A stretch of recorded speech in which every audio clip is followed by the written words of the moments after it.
Welcome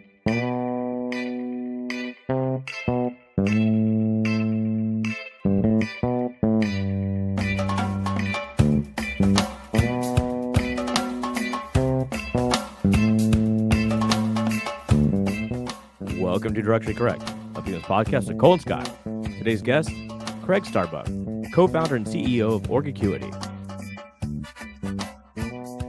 Hey, Directionally Correct fans. If you're looking to stay connected to the podcast, make sure to subscribe to our Substack newsletter, watch our videos on YouTube, or listen to the podcast on your app of choice. This podcast is dedicated to you to help educate and entertain you on how to effectively do people analytics. We are a listener-supported podcast, so please consider becoming a patron. If you'd like to support the podcast by becoming a patron, you can find a link to sign up in the show notes or at patron.podbean.com/directionallycorrect. Thanks for being a listener. All opinions are our own and do not reflect those of any other organization. Trials and tribulations of what I just went through. Yeah. Well, Craig, when you travel for work, do you travel opulently? Are you you staying in the equivalent of a sales hotel, or are you staying in the HR hotel? So it depends on where I'm traveling. I go for convenience. So whatever is most convenient and allows me to get a good night's rest, to the extent I get sufficient sleep, which is a rarity for me. But yeah, I middle of the road, I would say, is my style. Like the difference between like a 4-star and 5-star, I think it's just like amenities, right? It's like we have a massage or, the spa, that sort of stuff. Like I can't differentiate the rooms, but I can do like a 3 to 4, definitely. Honestly, the difference between a 4 and a 5-star to me is purely theoretical. Cole's having a little bit of audio issues, but I think he may be onto something, right? Like there's difference between like a 2-star. The 2-star experience to the 3-star is definitely vast. Yeah, I think we're splitting hairs talking about 4 versus 5 stars. Like I think if it's at least 4 stars, it's good enough for me. It's so good to see you again, man. Like I tell people, like you got the total package. You got the killer name, Craig Star. Like if someone were writing a movie and they put Craig Starbuck as like the lead character, the director would come back like, no, that doesn't work. You got the great looks. I mean, great game recognizes game. You know how it does. Game recognizes game. Wow. All right. We're really going here next. Well, Craig, it is fantastic to have you back. For those of you who haven't listened before, check out episode 28 of the podcast where we had Craig on for the first time. But you're joining us today in a slightly different capacity, which I'm really excited about, as the co-founder and CEO of Orgacuity. And so I appreciate you guys for being a part of our HR Tech Voices series. But can you tell us a little bit about Orgacuity and what it is and kind of what problem it's solving and why you got involved or why you started the company? Yeah. And good to be back with you guys. Like it's hard to believe it's been like almost a couple of years, like back when like ChatGPT was like this thing that no one even knew about. Kind of embarrassing to think about my answers to your questions about like, how do you think ChatGPT will change the name of the game 2 years ago, and look where we are now. But yeah, great to be back with you guys. Maybe I'll start with kind of the origin story of like what led up to the formation of Orgacuity before explaining what it is. For me, employee voice has always been something I've been very intrigued by. Even before getting into like the HR realm, the people analytics realm, before I knew that it was, called employee voice in the literature. But just this decision about whether or not somebody speaks up in an organization in a pro-social way. Like, do they contribute their ideas and their suggestions for change? Do they flag like risks and perceived problems before, a project goes off track and costs the organization a lot of money? I was very intrigued by this because what I saw early in my career, you guys know this, I started in engineering roles before I moved into HR. What I saw was kind of this melting pot of like dissimilar cultures. You've got like some national cultural norms coming into play. You've got individual differences. You've got team dynamics. But all of these things together really influence the degree to which a team could be successful. And it really hinged on the leader to navigate those things. You had things like, power distance orientation, coming from certain cultures where it was kind of accepted that power was unequally distributed in organizations. But then you have like Western society where it's like no, like I should have a voice. You should like consult me before making this decision. It's going to like impact my experience in the organization. And I just saw this like repeated pattern of organizations spend so much time and money recruiting the best and brightest people.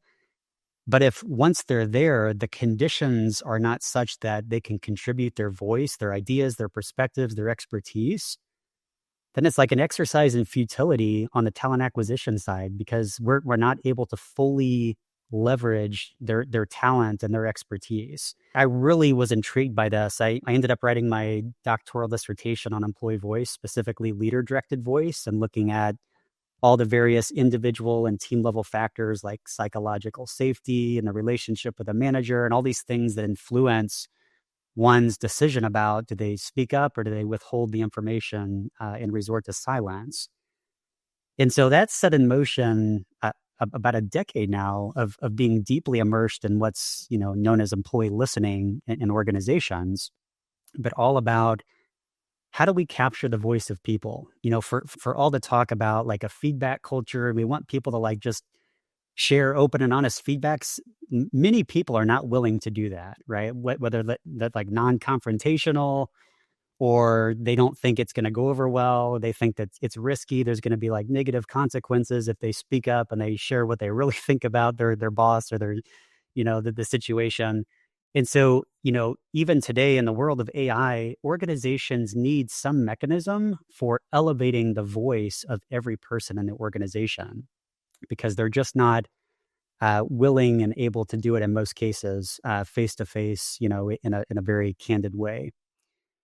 So that was kind of the inspiration behind getting into employee listening. And once I did, my first role leading people analytics, which I've done at 7 companies now, my first role leading people analytics, I saw that employee listening was owned by HR compliance. And they were very clear, like they didn't want it. There was just like no one else to like drive the work forward. And I took a look at like what we were getting, and it was like Excel dumps from a vendor with like, verbatim comments and like favorability distributions, like very rudimentary stuff. We were paying a lot of money for that. And I said, like, we can and should do better. So like, give this to me. I'd like to own employee listening. I'd like to start incorporating this into the broader people analytics roadmap because I think this could be really impactful. And so went out to RFP, got a new vendor. And I remember the first model I ever built within HR was to understand drivers of attrition. I was working for a brokerage firm at the time. We had a pretty big attrition problem on the brokerage side. And those were the people bringing in the assets. Those were the people like really bringing in the revenue for the company. So it was a big problem. And I started off looking at like HRIS attributes, like, the person's tenure and the person's location and their job. And there was like no signal, like no signal whatsoever. I'm like, well, this is unfortunate. Like, I'm not going to be able to help with this solution based on these features. But we had like all this great listening data. So I started to incorporate that, like what are individuals' perceptions about career advancement opportunities? What are their perceptions about their manager? Do they see a future here? Is the culture compatible with what they thought coming in? And there was a lot of signal, a lot of predictive power in that data. I mean, as it turns out, if you ask someone if they plan to be here in 2 years and they say no, they typically leave at higher rates. Like, shocker, right? It's like it's not super complicated, but that's one of the variables that we have in IO, right? It's about a 0.5 correlation, depending on the time of year and the job market and everything else. Yeah. That's right. Yeah. So that was like the aha moment for me of like, this is probably some of the most important data. If we want to understand organizational phenomena and we want to look at leading indicators of actual behavioral outcomes, like I've got to get my arms around this attitudinal, perceptive, sentiment, intentional data because it seems highly predictive. So that's a little bit about the journey. Implicit in org acuity being founded is that there was a perceived gap in the market, right? And I've leveraged a lot of the vendors And I found myself like increasingly doing things outside the platform that leaders were finding value in. And I thought there's got to be a way that we can like bring all of this together and make it easier for organizations. And I'll get into more specifics, like I'm sure throughout this conversation around the active organizational network analysis component, which is kind of a new flavor, network based listening. Um, but I also started thinking about there's a lot of organizations in the world, small to mid market, shall we say, that don't have access to this. Whether that's because they don't have the financial capital needed to like build an internal function, or they don't have the budget to acquire like expensive enterprise SaaS. But every organization can benefit from this. Every organization has talent related challenges, right? People are an organization's most expensive and most important asset. And I've had some opportunities throughout my career to work under really great leaders and really great environments. And I've also had a couple of opportunities to work in environments that, shall we say, were less than favorable, right? Very toxic, Yeah. places that I did not want to be. And in these environments, I saw really great people leaving in droves, like really talented people whose contributions were not known. They were not understood. They might be like unsuspecting people that are like the sole reason that HR talks to finance. And, people don't tend to think of that person as like a key influencer, like being like really critical to the organization's success. But in fact, they were. But they were heavily leveraged. They were burnout. They were overloaded. They were leaving. And I thought there's got to be a way to elevate this to those who can authorize action, those who can authorize change. But there's a lot of organizations that just don't have the same level of access to data-driven insights about people. And so it was at that time that I started building Org Acuity on the side. My business partner and I, he's an IO psychologist by training in academia, and he's since pivoted to more of like an infrastructure oriented role. But he and I founded Org Acuity, simply put, to make this insight accessible to all organizations. And that means that the product itself has to be simple. Like we don't use technical vernacular. We don't characterize it as like O&A. But also the price point has to be accessible. It's got to be something that's within reach for smaller organizations that can't afford the larger enterprise players. And so as I looked at that, I said, it's going to be very difficult to build this. It's going to take a long time to build this. But if I can bootstrap this, if he and I can bootstrap this and we can use our own funds for the additional resourcing that will be required, and we raise no money, we can offer this at a more competitive price point. And we spent about 4 years doing that. We started with an early customer. There were 8,000 people, which is not exactly our ICP, but we got their feedback. It was basically like a services business in the beginning. We were their like people analytics and employee listening capability. And over the years, we've evolved a lot by taking into account their feedback, seeing what resonates, what doesn't. And fast forward to today, we've got a product that will compete with the best of these listening providers, and it does some things that others are not doing. And because we own 100% of the company, we are in a very fortunate situation to have the product where it is without being beholden to, shall we say, investors that are focused on one thing, their 100x return, right? And I think there will come a time when we want to raise funding because we're doing ourselves a disservice by not having that outside funding and pouring fuel on what already is working. But that's a little bit about kind of the journey getting here and a little bit about why we chose to form Org Acuity. I mean, there's so much to dig into there. Like as far as like the network dynamics, I can't wait to get into that. But like, well, what does it look like from the customer standpoint? Like, is it totally a consultative model, or like, do you like deliver them a platform for them to like just have a continuous listening system? Like, what does it look like? Yeah, great question. So we're a B2B SaaS player through and through. We don't do anything with the professional services side. Mm-hmm. But we have a an ecosystem of partner organizations that do only that. So we're very clear. We're in the SaaS space. We're a tech company. I have a day job, so I can't be working with customers on like implementation steps and all the stuff that comes along with that. But we've got some great partner organizations that help us there and service the customers. So we're fully focused on the product. So yes, it's a platform. They log into the UI. We've got a collection of like pages and views that are based on their data. All the worker data that we're capturing from their HRIS, business outcome data that they're sending to us to help quantify the effect that experiences and engagement, things like this, are having on business outcomes.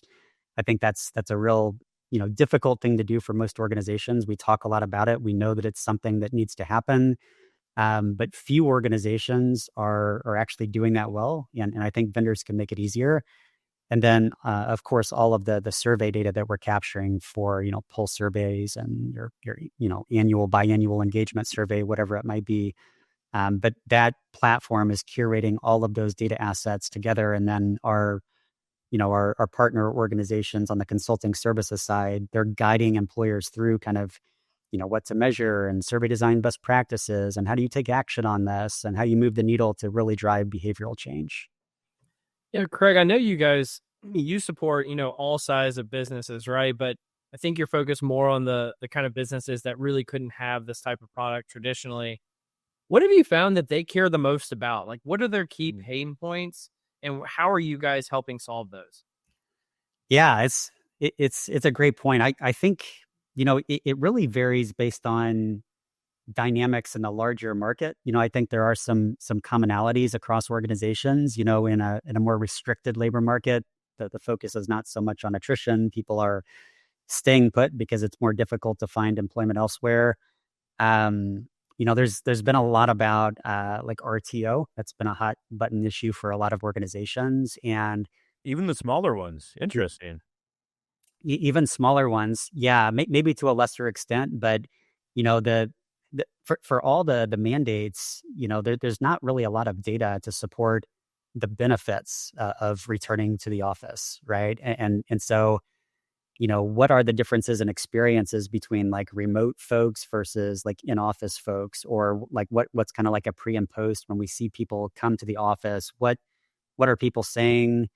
And there's like the kind of the anecdotes of like maybe people aren't happy about it, but like, do we actually have data that suggests that this is a real problem? Like people are leaving the company because of this and because of more friction in their commute or whatever it might be. And so I think that's one that's it's top of mind right now. I think one thing though that is always top of mind is like manager effectiveness. Right. And probably even more so right now. It's like, what is the role of leaders in an organization and how is that evolving? And I think, our take at Org Acuity is while there's a formal reporting structure in every organization, in terms of like who reports to who's facilitating the performance reviews and whatnot.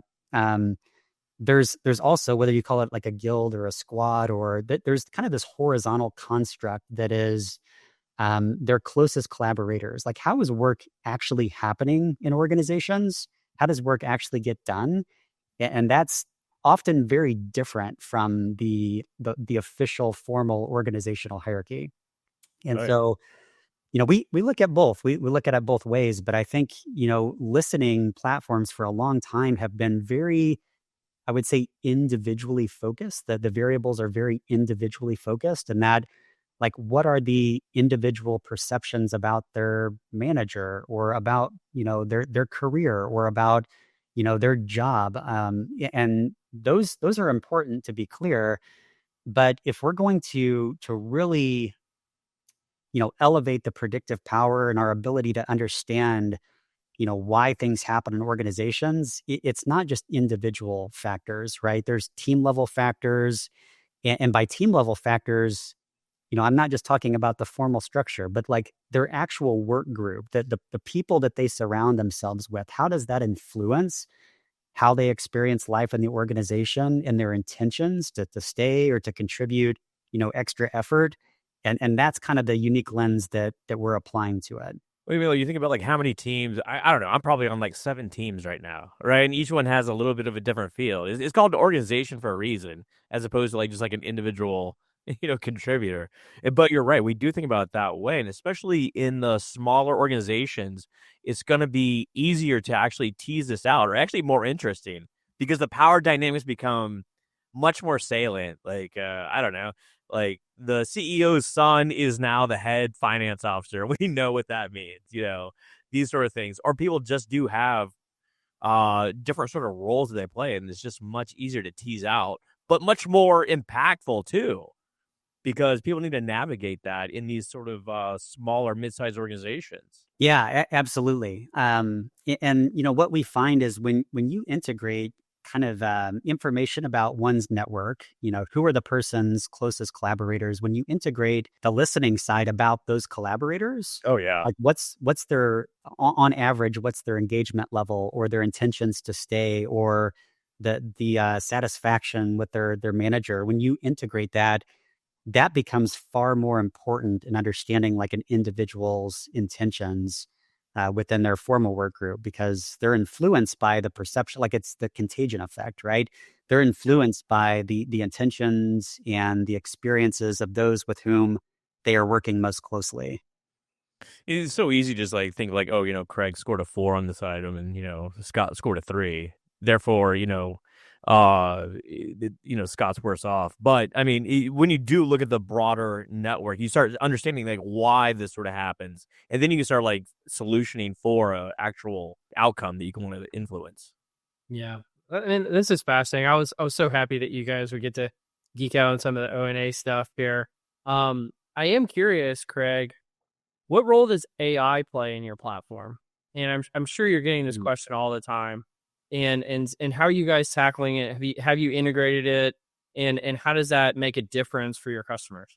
Yeah, it's certainly a game changer in many ways. I mean, we are, we're not quick to embed AI into like every aspect of our platform. We want to do it very intentionally and very responsibly. But one of the big challenges that organizations have is, we surface all of this insight, and then managers get busy with their day to day, and they don't, communicate back to their team what they heard and what they plan to do, because they probably don't feel confident and like representing the major insights or explaining the methodology, and so they just don't say anything. Yeah. And then one of these surveys rolls around again and teams don't participate because they said, well, we participated last time and no one even shared what the results were, much less took like action and changed what's going wrong in the organization. And so one thing that we're doing with AI is generating conversational talking points for managers based on the specific results of their team. And so like literally it removes the excuse for not communicating the results, because they can just read these Gen AI summaries of the results. It's very conversational, very informal language. And so that kind of checks the box on like closing the loop and communicating what they heard. The next piece is, suggested actions. I try not to get on my soapbox here, but there's always an action planning module in these platforms. And of the 7 companies at which I've led people analytics and employee listening, I've never once seen the action planning module of one of these listening platforms used. And it's because people don't want to self-report progress throughout the year in a platform that they really don't need to be in, because it doesn't have anything to do with their day-to-day, tasks and operations. And so there's been many approaches to this, like from nudges, which I think end up being more like noise in their inbox, just like extra emails or extra Slacks or extra whatever it is. I like the idea in theory, but I think in practice it's very difficult. But nevertheless, like the ultimate goal of what we do, I think this is true for Org Acuity. I think it's true just like in general for people analytics practitioners, is behavioral change, right? If there's no change that comes from the insight, that it was just like an intellectual academic exercise. And that's really unfortunate, because, done correctly, if we think about the change management up front and like who do we need to, bring to bear on this project to really drive change at scale and like make sure that they're educated on the insights and what they suggest and what they don't suggest. I think behavioral change is possible. And so, our platform does leverage AI to suggest actions to every manager based on the unique opportunities within their team. We use AI to, summarize, copious amounts of open-ended text, from comments that most managers are not going to read, but this will give them kind of the TLDR of these are the strengths and opportunities that emerge from your thousands and thousands of employee comments. Here's the relative sentiment. Here's the key topics. We've got a topic taxonomy that we're using to tag those comments too. So there's just a lot of ways that we can use AI responsibly to make the insights more accessible and to increase the likelihood that first they'll communicate the results, then action will be Yeah. taken, and then behavioral change will follow. Like the whole goal of what we do is just to improve decision making quality, right? And like decision making to an action, to your point. And I mean, like even in large organizations, managers don't fully understand what they're looking at when they're looking at results of a sophisticated analysis, and just being able to have an AI agent there to explain that away is like we're entering a fantastic future in this sort of way. Absolutely. But also being able to summarize the comments, right? There's only so much you can do with quantitative data, but the qualitative aspect is unreal as well. Yeah, and it's so important for contextualizing the results, right? The quantitative will say what, Oh yeah. how often, but the why, it's like you really need a deeper understanding of the qualitative results. But managers are busy, right? In every organization, they're busy, and so we're always thinking about how do we remove the friction and how do we make it easier for people, whether that's through a delightful user experience. The UI needs to be simple, it needs to be clean, it needs to be Mhm. inviting and engaging, but also the way in which we serve up the insights and support organizations, it needs to meet them where they are and just remove the barriers to taking action. And then you match that with the active O&A process, right? You can actually see where like these sort of things are emanating, and you get these sort of like layers of like why things occur. It's really fascinating.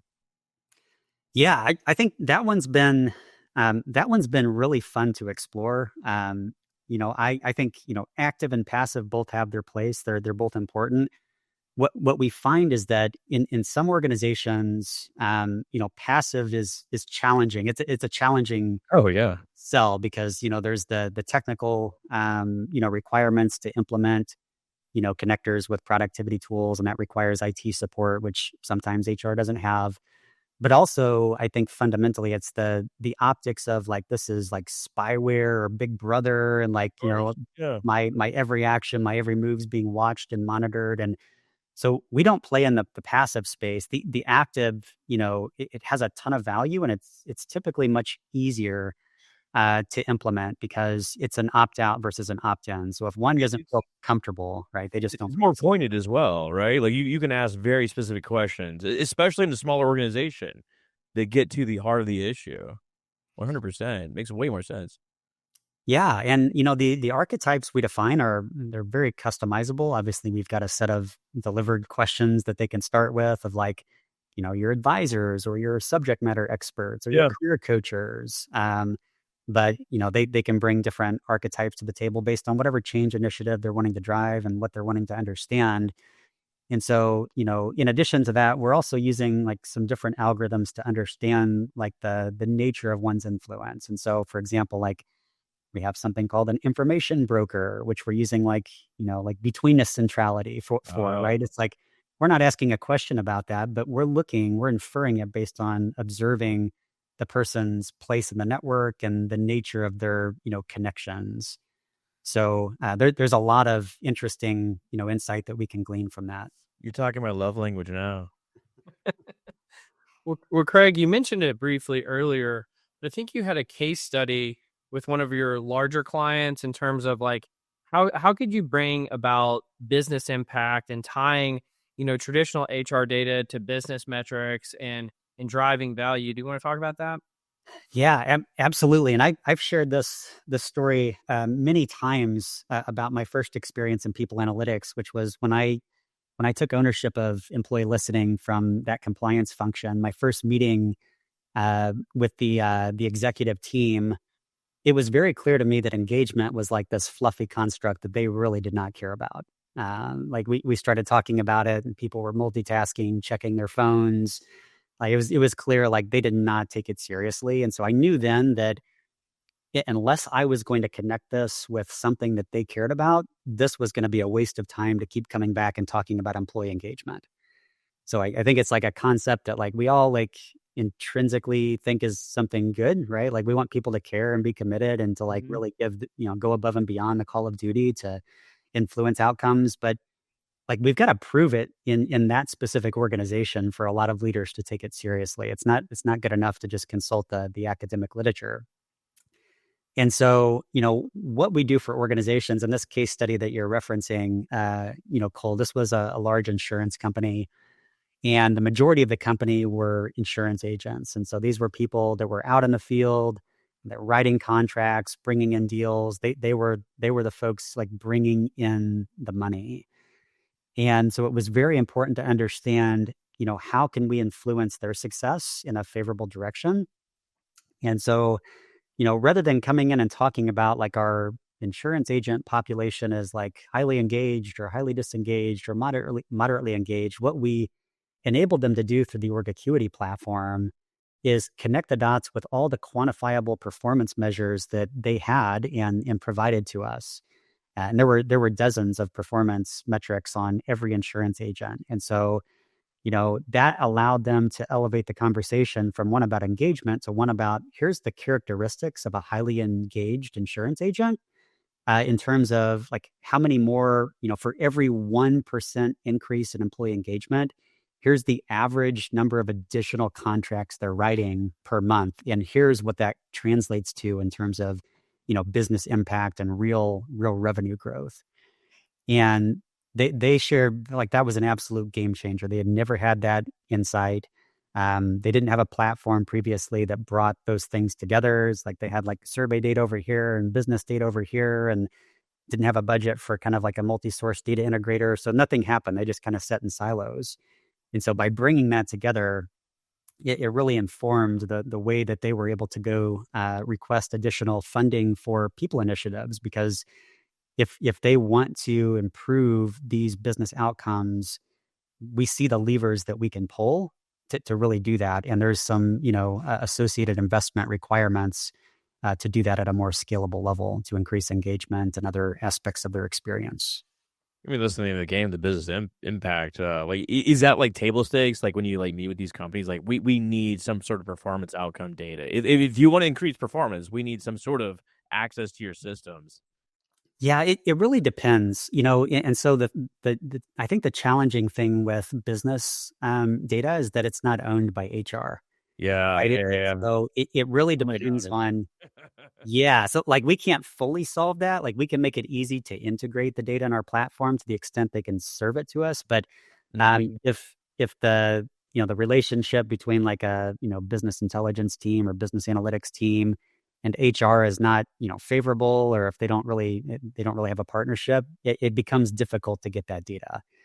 And so the nice thing about going down market and working with smaller organizations is that there tend to be less silos. That tends to be easier. And in some cases, many cases, there's no people analytics team. Like our solution, our platform is that capability for them.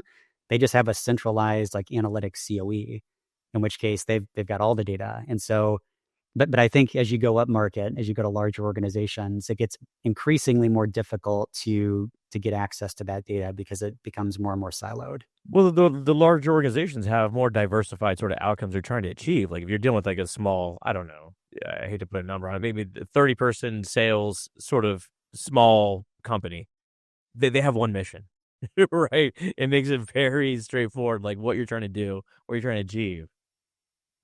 Yeah, absolutely. That's been our experience too. Yep. Well, Craig, was there anything you wanted to geek out with Scott on in terms of the O&A stuff? I think you were listening to one of our recent podcasts.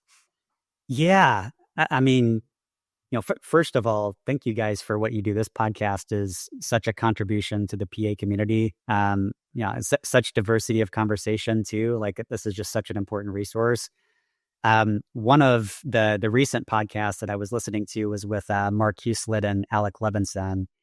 and you guys were talking a lot about explaining variance and different outcomes. And I really enjoyed that conversation. And it got me thinking about, this idea of like active O&A and how could that contribute to this effort in explaining more variance in an outcome? Again, like looking at more like work group level variables versus like individually focused variables. And so just kind of curious, like if you had any thoughts or ideas about, the extent to which this would be helpful in that endeavor. Oh, wow. I mean, it's such a large question. Like at a broad level, most companies they are still network analytics is still sort of like nascent in a lot of ways because I think it's like a little bit unwieldy. It's less direct in like how you're supposed to use it. There's not as much direction on how it should be used. But with that said, it provides an orthogonal view of the organization, orthogonal to like you referenced earlier. You started out with just like people data, tenure, level, all this sort of stuff. Hard to find a difference. You layer in some employee sentiment data, you got like another sort of aspect to the employee experience. Now you level in how they actually communicate, right? And now you got like a sort of different angle. But I think it all goes back to essentially job analysis. What do you need to perform the role appropriately? And the social aspect in an organization is critical at almost every level. And it varies. Obviously, the higher you go up, the more influence you need to wield. But it needs to be at every single level to understand the employee experience. Definitely. Yeah, I think that notion of like social capital, we talk a lot about Yeah. human capital, but the relational capital, the social capital, I feel like these are dynamics and factors that are largely missing from many models and from our efforts to understand variance and different outcomes. I mean, you look at like just like the senior leader network, like their performance is directly related to their ability to make connections to other senior leaders, right? And if you go all the way to the bottom of the organization, say like small work groups or say like highly technical folks, they tend to work in very sort of siloed organizations. They don't talk to anybody outside their team. And the way I like to put it is imagine driving from, California to Florida with your significant other. It's some like around Alabama, you're gonna break down and be like, you can't tell me anything else. I gotta get out of this car. And I think Alabama. I mean, I'm thinking like you think Oklahoma, maybe? I don't know. Yeah, Nevada maybe. But like from everyone understands network analytics at a basic level, and I think that we confuse it in a lot of the jargon that we use around it. Like the one example I like to use is just think about a high school cafeteria. You got like the jocks table, you got the popular kids table, you got the I don't know, the weirdos table, the band nerds, all this sort of stuff. And there's different dynamics that take place and how they interact within themselves, across themselves. And you can start thinking about like if you're at a wallflower, what does that mean for your experience? If you're at the very center, what does that mean? Are you a big fish in a little pond? Are you a big fish overall? And what does that mean overall? Yeah, and are you the person that's connecting all of these? Yeah. Right? Like you're like you gel with all of them. You've got like favorable relationships with all of them. And like what does that mean for your influence and impact? That was the kid that sold weed in my high school. You knew everybody. Uh, oh my gosh. Well, Craig, I got one last question for you. I don't understand how you do it all. And so when in prepping for this, you're like, I work from 5 a.m. to 11 p.m. every day. And I'm like, how do you have a hobby? Like, what do you do? What do you do for fun, Craig? I think that's the question. Yeah. I mean, as it turns out, and I'm very thankful to have found this, as it turns out, what I get paid to do and what I love to do are one and the same. Like I love this field of people analytics and employee listening. I think it's work that really does matter. It impacts real people in real organizations. And I've seen it time and time again. Again, I like harken back to those like less favorable experiences that I had early in my career where maybe it was like a manager who was newly promoted that just didn't have any business managing people, or they weren't given the tools and the training and support to learn how to be a good people manager, but they were, maybe making life not so favorable for many people on the team.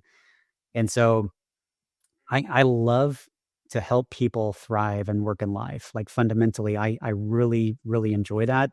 I wish I had more hours in the day to do that. And I got a lot of people reaching out about, I want to get into people analytics. How do I do that? And like I try to respond to as many people as I can and help them navigate career pathways in the space because I think it's work that really matters. And I think part of the reason that I've worked at so many organizations is because it took me a while to figure this out about myself. But I think at heart I am an entrepreneur. So I've been an entrepreneur for a while. I've been like, building new capabilities and established companies. But I want to do that at scale. Like I love to do it for one organization, but even better when I can help many organizations gain access to what I found to be so important to individual and organizational success. And so, yes, I work a lot of hours, and at times that can that can take its toll. But it's work that I really am passionate about. It's work that I really care about. It's work that I know people and organizations need, and I want to make it more available and more accessible.